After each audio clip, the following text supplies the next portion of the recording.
Forget Gmail, YouTube, Google's Chrome browser and the Play Store on your smartphone. Those apps are likely to disappear from future Huawei handsets outside of China. And that's not all. Huawei will also lose access to updates to Google's Android operating system. Google is taking direction from the US government, which has added the Chinese telecoms company to a trade blacklist, triggering restrictions that will make it difficult for Huawei to do business with American companies. And it's not just Google that has cut ties with Huawei. The Chinese company won't be able to buy US-made chips for its devices any longer.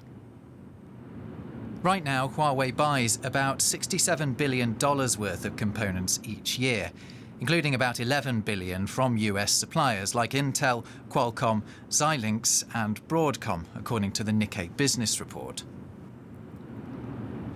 Tech experts have questioned Huawei's ability to continue to function without cooperation from the United States. The US government considers the company a national security threat and has warned its allies not to involve the Chinese firm in their 5G networks. The White House claims Beijing could use the technology to spy on the West. Huawei has repeatedly denied that allegation. It says it's going to fight back against what it calls the strangling moves of the US. Huawei now plans to use backup chips it's been developing for years. It insists the impact will be limited.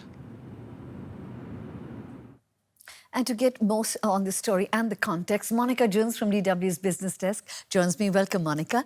So how much of a setback is this for the Chinese tech company Huawei and users who are using their phones? Well, would you buy a Huawei smartphone right now under the circumstances?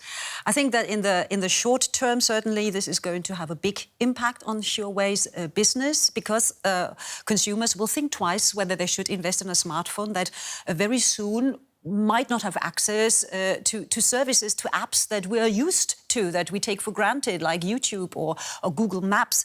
Now, of course, both Google and Huawei, they're both insisting that the already existing Huawei smartphone users, they still will be able to update apps and push through security fixes, update Google Play service and so forth. But once Google launches the new Android version, and that'll be later this year, then that is not certain anymore. So I should think that in terms of sales, smartphone sales, this will have an impact, and it'll certainly knock Huawei's ambition to overtake Samsung to become the best-selling smartphone brand in 2020. So that'll be sort of derailed, that plan.